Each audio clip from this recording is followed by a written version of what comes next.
According to Elon Musk's biographer, the richest man alive is deeply unwell and going mad. In a post on X, Seth Abramson had this to say about the billionaire. He said, "I legitimately believe Elon Musk may be going mad.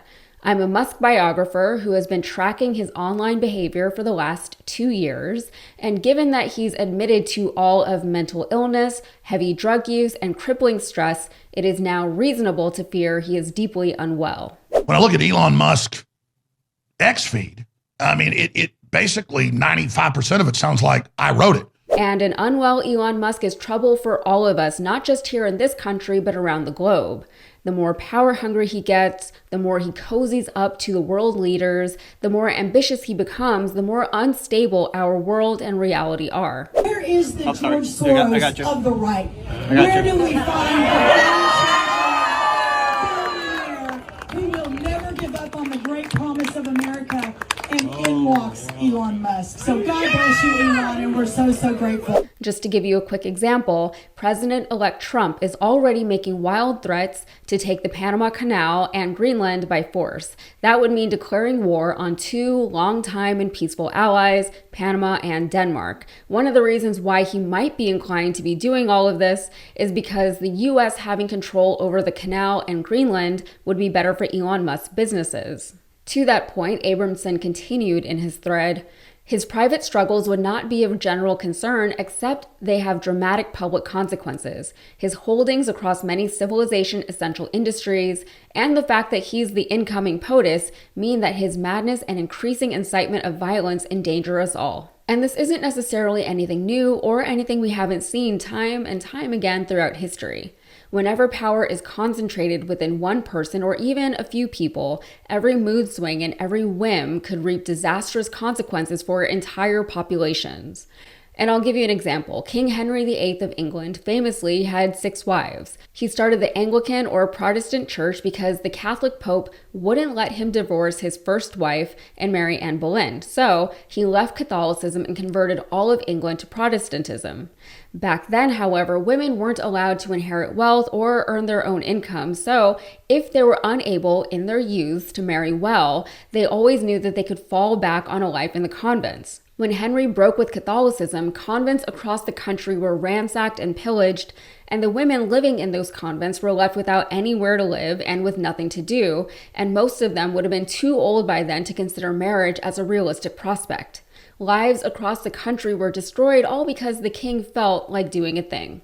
Abramson continued his thread by pleading with the outgoing administration to do what they can in the very, very little time they have left to curb the worst of Elon's impulses. For 14 days more, the administration is in a position to take urgent action to protect America from Elon Musk. That could include ending all U.S. contracts with him, filing lawsuits to block his unconstitutional DOGE initiative, and launching new federal and NatSec investigations. Now, I strongly doubt that the U.S. will just drop Elon's government contracts. Here in Houston, Elon Musk has embedded himself within our space program in a way that has many NASA workers acknowledging him as a bit of a necessary evil. They need his funding and technology to get certain things done, but it creates a very unstable environment within an industry that's already been particularly susceptible to the whims of whatever administration is in office. Going into 2025, there's a fear that he could revoke or reduce government funding for certain space programs in his role as the head of DOGE in an effort to protect his own space-related interests. According to an op-ed in the New York Times, were NASA programs to be cut, there would be fewer opportunities to award more money to a wider group of SpaceX competitors. Slashing spending might also force the agency to hand off more of its operations to already reliable contractors, such as, you guessed it, SpaceX. Abramson also seems less than optimistic that his request to hinder Elon's reach and influence will be granted. He concluded his thread with a warning.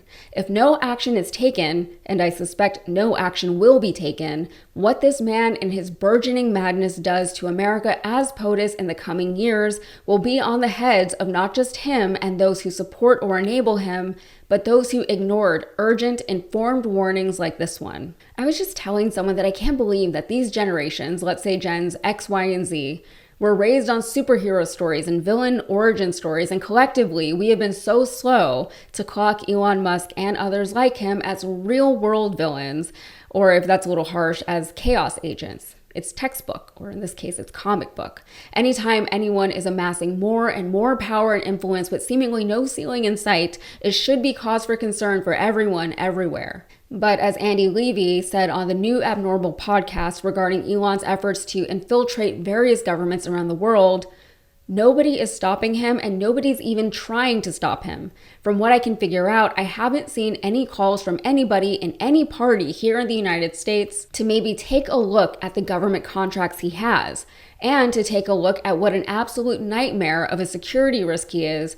But it's the golden rule. He's got all the gold, so he can make the rules. Classic villain trope. All right, that's it for me. If you got anything out of this, please like the video and subscribe to the channel for more. Thanks.